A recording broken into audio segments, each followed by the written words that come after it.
But these are written that you may believe that Jesus is the Messiah, the Son of God,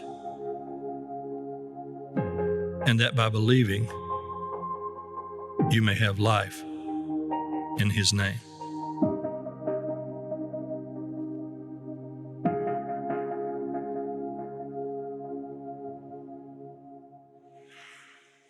Good morning. It is great to see you, and got one request. Would you please be nice to the people that will be coming into service in about an hour? You know, you can tell some people forgot the clocks, but it's so good to see you. It's always good to see you. And we are celebrating water baptism today. And at Praise Church, if you're new to Praise Church, it is a big deal here at Praise Church. We do celebrate. And you know, it's just way more than just getting in a tank and doing a spiritual religious ritual of getting wet. I try to think about what would I compare it to. It's like graduation. You've been to a graduation, and when you go to a graduation, you really don't celebrate someone walking the stage. What you're doing is you're celebrating walking the stage, what that represents. That's what baptism is. I mean, when they walk across the stage and turn the tassel, get a diploma, you know, that's all representative of something that's already happened. People being faithful to a process, being true. And when someone goes under the water, like today when we baptize, we're not celebrating really just going underwater. We're celebrating what's already happened in their life. They're just making it public. And they're being raised to new life. We're saying that they have been raised to new life in Christ. So me as a church family, we need to lean in. I always want to lead you to celebrate with them. Don't just sit there and think, oh, that's good for them or their family. It's a big moment for them, but it's a big moment for us because they're in our family. Amen? So we're going to worship at the same time as we baptize. I want to say, lean into both. Do both, and let it remind you of when you come to Christ as well. And if you're new to Praise, so glad that you're here. Always glad to have people to come in. We are making our way through the book of John, the fourth gospel. And if you missed any of the segments, you can go on YouTube and catch up. We've had 3 speakers speak, and I really think there's been some great content that's been delivered. So we've covered 5 weeks up until this day.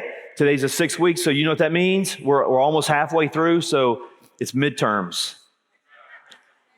So ushers, if you'll come forward with the Scantrons and the number 2 pencils. Right, our ushers are like, oh, they didn't tell me about Scantrons. No, we're just joking. No Scantrons. But I do have a few questions for you. I want you to answer these to see where you're at, what you can remember. What is the purpose for John writing the book of John? What is the purpose of John writing?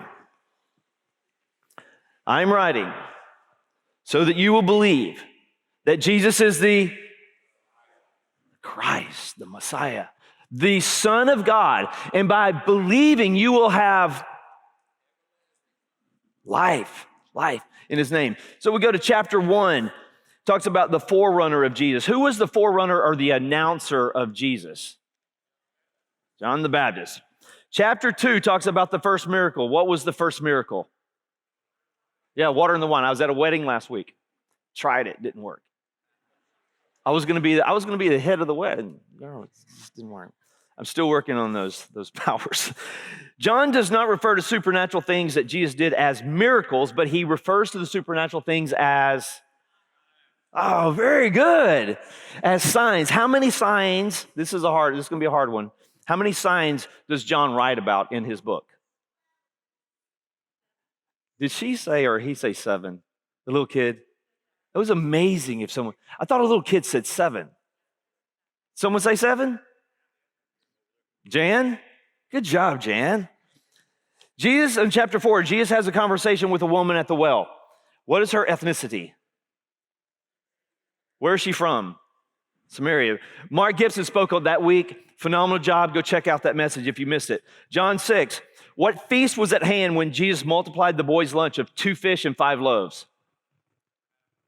Passover. Yeah. And then last week, Pastor Jimmy spoke on this. Here's a quote from Jesus. If anyone thirsts, let him come to me and drink. Whoever believes in me, out of his heart will flow rivers. That was an amazing point when we just all came together at that.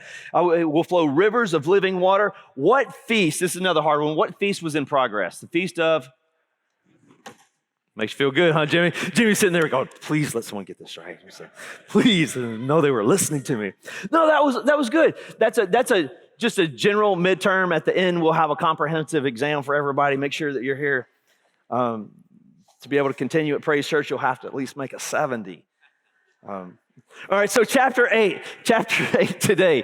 Let me give you 3 contextual clues that it's helpful to know to enhance your understanding, especially with anything, but in chapter 8. So we know, Jimmy talked about last week that they were in the Feast of Tabernacles, chapter 8. They're still celebrating the Feast of Tabernacles. The Feast of Tabernacles is only one of 7 holy days. It is the last of the 7 of the years, held in September, October after harvest. They are remembering their time. They're having this holy day, this holiday, because they're remembering the time that when they came out of Egypt and they have camped out, they have lived in tents, and how God provided for them with water from a rock. That was last week. And also how God provided the provision of light, a cloud by day, cloud over the sun or under protecting them from the sun, and also a glory cloud or a fire cloud by night. When we read chapter 8, we're 6 months until Jesus goes to his crucifixion. And I think that's helpful to know as well. You're going to see that John is getting to this in chapter 8, already in chapter 8, 6 months before Jesus crucified, and you still got a lot of chapters. So John is going to develop the passion of Christ very well, very thoroughly. So let's do a chapter survey, meaning we're going to go really quickly through this chapter. Then I'm going to drill down on just one single verse and see where that fits with us. So here's the chapter survey. In verse 12, Jesus says, I am the light of the world. He announces this to this group at the temple. I'm the light of the world. Whoever follows me will not walk in darkness, but will have the light of life. Now, I like it for us to say, can we let this settle? It doesn't matter how many times you've heard this, but just hear this almost with fresh ears. I am the light of the world. It's a bold claim. Is that an audacious claim? I am the light of the world. How would people hear that? That would be probably a lot of eye rolling in the crowd, because you're looking at people who have been very entrenched in their beliefs. And for someone to come in, like someone to come on this stage right now and to tell you something like this, I have a new way. In fact, I had a few new friends show up at my house wanting to share with me about a prophet and a new book. And I'm like thinking, that's a hard sell. I already know what I believe. And Jesus shows up and begins with a new way. So let's be a little sympathetic to the crowd and hear how they would hear and what this would be. It's like someone at your work standing up and giving the idea to everybody that they know more than anybody else. There's eye rolling going on, and who are you to act like you're doing? So that's the crowd's perspective. They say, well, we're not going to believe you because your testimony is not valid, because you are the only one representing yourself. You're bearing witness of yourself. And Jesus says, well, you obviously don't know where I've come from, because I have an expert witness. It is the Father. And they say, your Father, who is your Father? Who is your Father? Where is your Father? And he says, well, you don't know me. You don't know my Father. Now, we think this is real sanitized and it's clean. This is probably a pretty harsh conversation. This is probably pretty tense. There's some conflict. They say, where's your Father? And he says, well, you don't know me nor my Father. And then they say, well, who are you? He said, well, you'll know soon enough. When you've lifted up the Son of Man, you'll know who I am, that I do nothing on my own. I don't know anything on my own authority, but I speak just as the Father has taught me. And then it says, many believed in him. So this next verse 31, will say that Jesus turns his conversation not just to the crowd, but to, let's just say it's this section right here that believed. Now, Jesus isn't going to talk to everybody. He's just going to talk to the section that believes. And he says, if you abide in my word, you are my disciples. You'll know the truth, and the truth will set you free.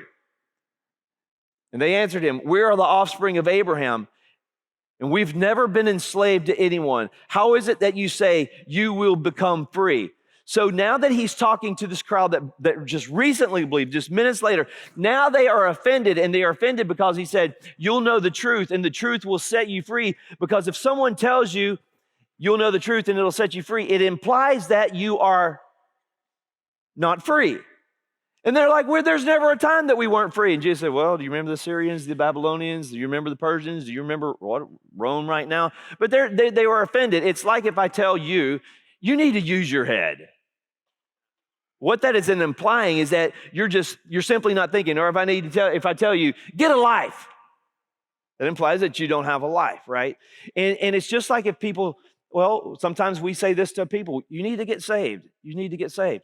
And people who aren't believers, they go, that can be offensive to them. I'm not saying don't say that. I'm just saying it can be offensive to them because what they hear you saying implicitly, if you tell someone they need to get saved, what you're saying is that they're not saved, that they're in danger of something, that they need deliverance from something.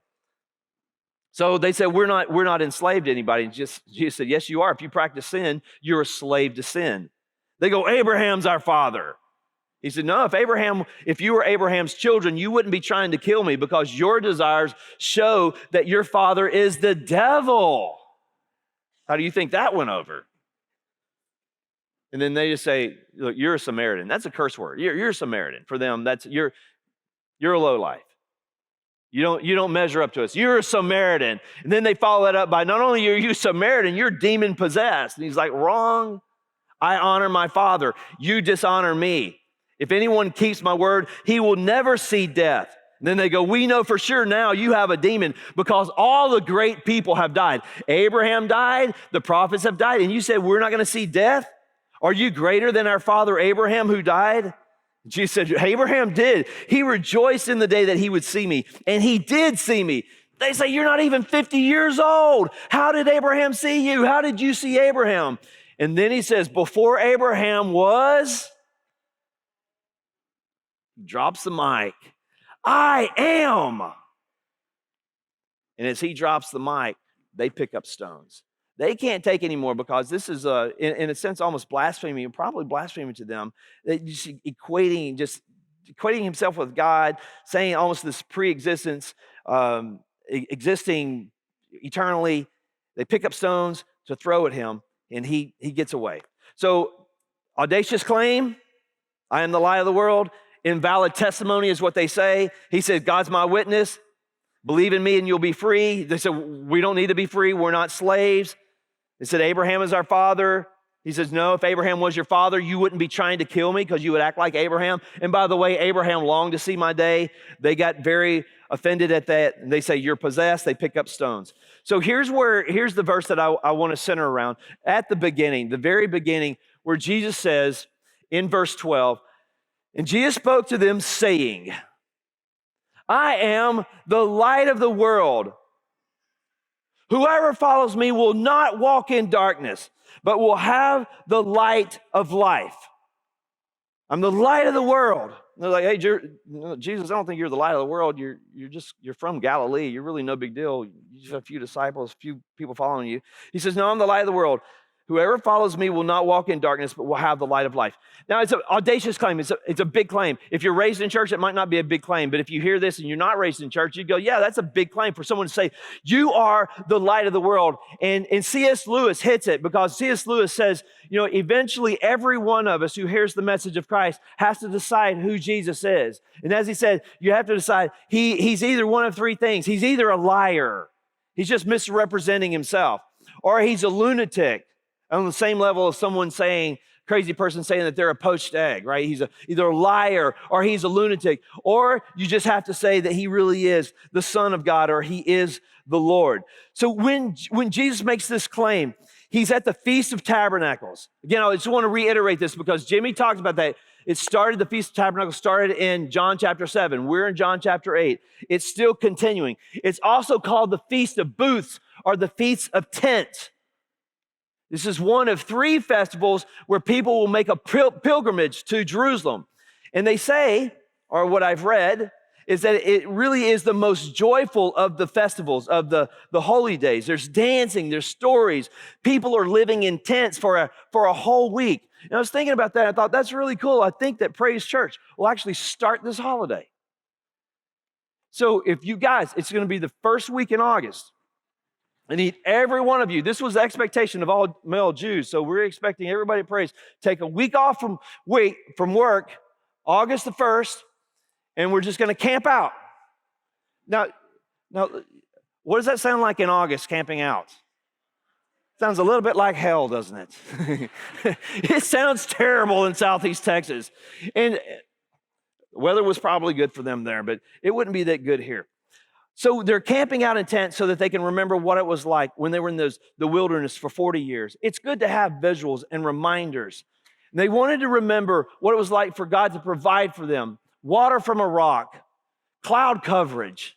We're going to be wanting that in a few months from now. Give us some cloud coverage. But light, the fireball at night, the glory at night. So here's how they would help themselves remember how God provided light. At nighttime, they would light. I read, some commentators say 3, some say 4. I'll say 4. 4 oil-fed lamps that would reach 75 feet in the air. Oil-fed lamps, 75 feet in the air. They would light it at night to remind the people of the fire by night that guided them, so that when they would see these lamps lit and the illumination from the lamps, they would remember their ancestors and how God provided for them. And the lamps would illuminate the entire city. The city would shine against the backdrop in the darkness, the backdrop of darkness, as these lamps would shine, reminding them of God's glory. So the lights are out. It's the last day. And in the temple, Jesus comes to where those lights would be. And he stands in front of where those lights would be. And he says, I am the light of the world. Do you think Jesus knew how to get a point across? Here it is, something that they've looked at nights, illuminate the entire city. And what Jesus is saying, I'm not the light that will just illuminate Jerusalem. I am a light that will illuminate the entire world. I'm not just a provisional light, a light that will happen for 40 years, 4 weeks, 4 months. I'm a light that will perpetually shine. And Jesus is using something like light, something that we know we can put our hands around to describe a function of his. And that function, we can say light has many functions. Photosynthesis, the beginning of light. Some light has heat. But what Jesus is talking about here is illumination. I am the light. I am what will illuminate your life. And as true as it was back then, and it's just as true right now, that Jesus Christ wants to illuminate your path, the light of life. His words, a lamp unto my feet, a light unto my path. In him, John 1:14 says, in him was life, and his life was the light of men. Look, walking in darkness is dangerous. Anybody like walk in darkness at nighttime? You get up to go to the restroom or get some water or something. Walking in the nighttime can be dangerous. Now, it's not dangerous in our houses because we're familiar with our houses. I mean, when I get up at night and I don't have the cell phone, don't need a flashlight, I just feel the wall. I know exactly where our furniture is. I know, but I can't always see what's on the floor. And my children were younger, they had Legos. Legos will make you say things that you've never thought of before. No, Legos hurt. And I'm saying, there's always the dangers out there. And even within the past month, I've stayed at 3 different places overnight, 2 VRBOs and then our Airbnbs and a lake house.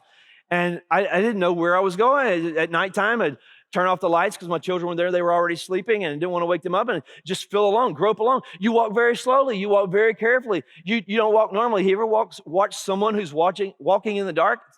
It's funny. It's funny to watch someone walk in the dark. There was this one place, one of the places that we stayed. No lie, they had a lot of their walls was like mirrors from the floor to the ceiling. And that morning when I got up, I was like scared myself. And seriously, I was walking in the kitchen. Now the peripheral of my vision, I saw someone else walking in the kitchen.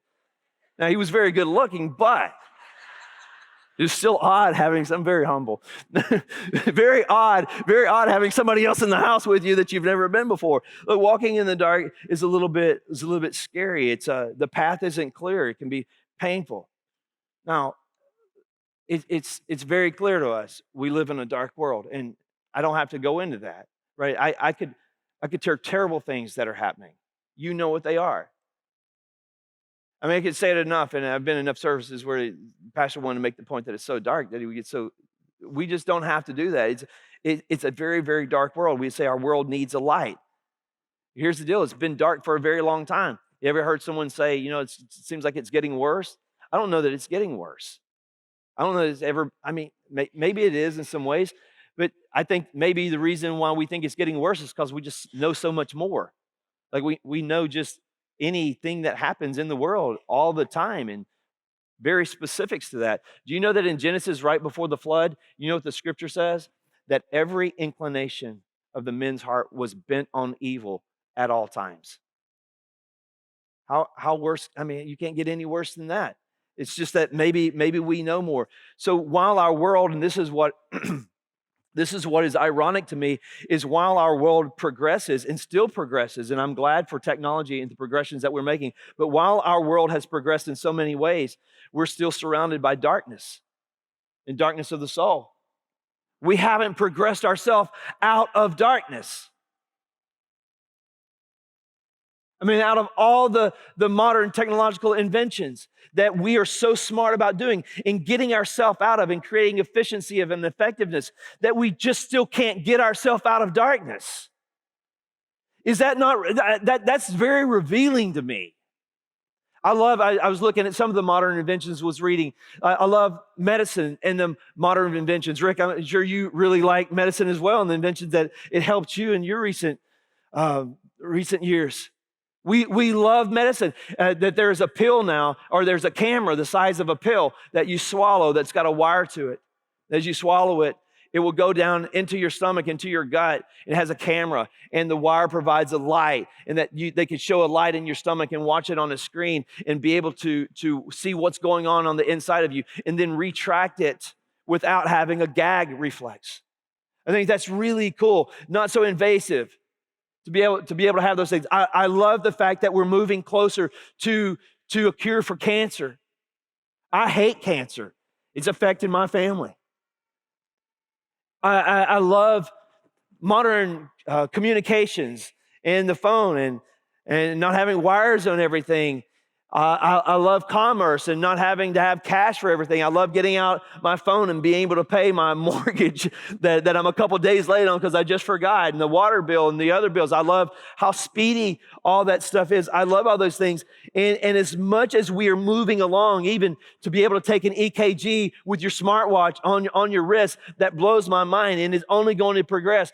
And we are incredibly smart people, but as smart as we are, we still cannot progress ourselves out of darkness of the soul. Our world's not getting any better.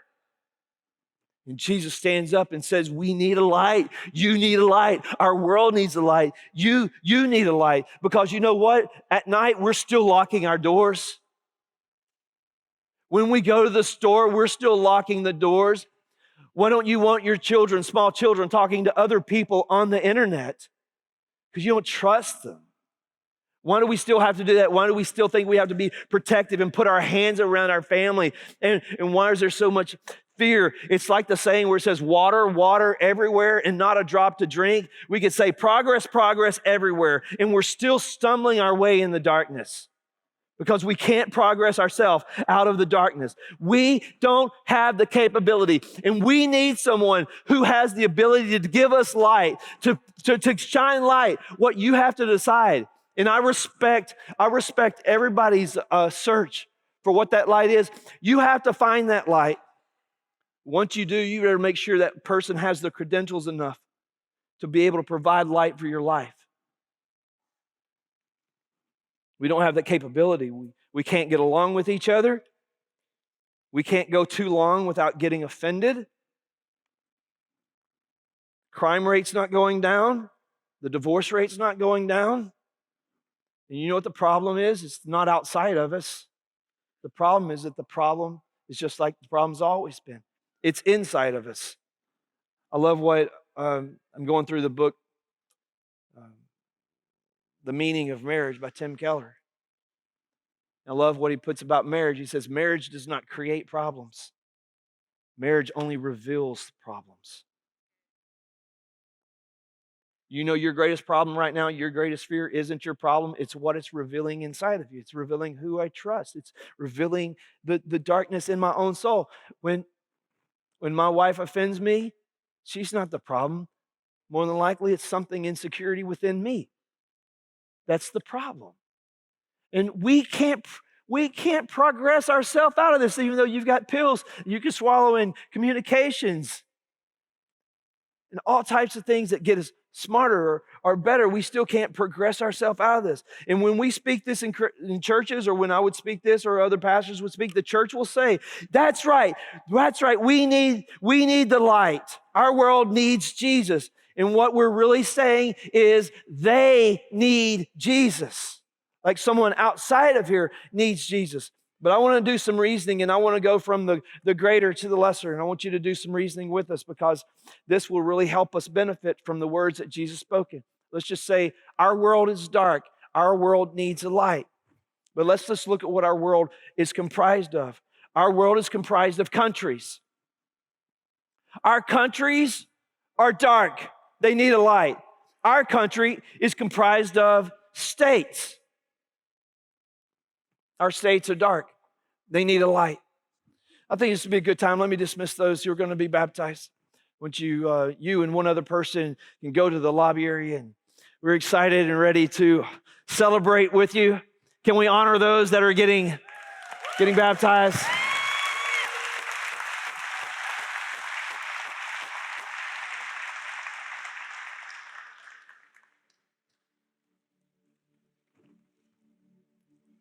So, if you will, I know it's always a lot of movement in here and you get distracted easily, but would you just come in, because I really think this is one of the biggest parts, most important parts. So our world's dark, we know that. We say our world's comprised of countries. Our countries are dark. You can pull out your phone right now, we can pull up stories of dark things that are happening right now. Our country is comprised of states. Our state is dark. You can pull up Texas news right now, and you see dark things happening among children and people. And our state's comprised of counties. When if something's going on in Hardin County, Jefferson County, pull up your phone. It's dark. Our counties are comprised of cities. You can pull up some news about Beaumont, probably news that just happened last night. That's dark. Our cities are comprised of neighborhoods, and our neighborhoods are comprised of homes, and our homes are comprised of me and you. We are the components. We're all cut from the same cloth. You know, that I looked at the etymology of cut from the same cloth. It started because of a suit. They cut the pants and the blazer all from the same cloth because they didn't want there to be two different types of cloths, or them to look two different ways. And every one of us, we are, G.K. Chesterton replied to a comment. One newspaper asked, "What's wrong with this world?" And G.K. Chesterton replied, "Dear sirs, I am. Sincerely, G.K. Chesterton." You don't have to convince me that there's dark places inside of me. I know myself well, and I grieve over dark places. And what we don't need to say, they need the light. What we need to say in this moment is, God, would you shine your light on me? Listen, I'm inviting everybody. No, whether you've been a Christian for 40, 50, 60 years, or you're not a Christian, I'm just asking, could I get you to invite Jesus to shine his light on your life right now? And just say, Jesus, I want you to shine on me. I want you to do an x-ray. Would you just x-ray me right now? And I want you to illuminate. I want you to expose. I know this is dangerous, but I want you to expose all dark places inside of me. You say, is it safe? Oh, it's safe. He's the safest person that would ever expose you, because his reason for exposing is for healing, not for exploiting you. Jesus, would you just put me in the big MRI and just bring it on me? Just take your light in every part of me. Would you show me? I love how David writes, search my heart, O God. It takes some guts, right? It takes some boldness. You say it like this: God, will you search me? And I promise you that I will not do this. I will not justify why I say what I've said. I will not justify. I will not excuse away and say, well, if they didn't do this, I wouldn't be feeling this, or I wouldn't be so hateful to them. I wouldn't be. Don't try to justify it away. If my dad wouldn't treat me like this, I wouldn't be so insecure. I wouldn't be so critical if this way. Would you just say, God, without any justifications, without making any excuses, I'm just going to say, if the light hits it and it's dark, just reveal it to me? And would you be so kind, God, not just to expose it and leave, but would you stay with me and heal it? And he will, and he's not going to leave you. Here's why this is so important. We try to clean ourselves up. We try to look real good. Have you ever swept the floor at your house or dusted? And you look back and go, wow, this is really clean. It looks really nice. A lot of times that's what we do. We go to church and we feel like we're really nice. But my question would be, have you really gone down and hit hard issues? Are you just done the thing that looks like on the outside? Have we just swept the floor? Have we just swept the floor? Have we just dusted the furniture a little bit? And then after you've swept the floor, have you ever gone to the window and opened up the curtains and let the sun shine through? What do you see? There's particles everywhere. You're like, I thought this place was clean. There's dust everywhere. When you get into the holiness of God, there's no way you cannot have dust particles everywhere because of the holiness of God. And I'm just asking you, would you be bold enough to say, God, I want to go to another level with you. I want to bring you more glory and honor. I don't want to justify things away. I don't want to justify dark places. You said that you are the light of the world, and I'm going to welcome you. Sometimes we call it confession. Sometimes we call it repentance. Either way, just shine it on me. Let your Holy Spirit just run the X-ray down all that I do. Create in me a clean heart, oh God, and renew a right spirit within me so that I can serve you better and so I can love others better. It's worth it. It's worth it. And it's going to take some courage to do so. I'm going to ask you this week to get on your knees and to pray that prayer. Search my heart, oh God. Reveal dark places. And then I'm going to ask you to listen and not offer excuses, but just say, you're my healer. Would you heal me? Would you guys be up to doing that? So that you can move forward and that you could grow.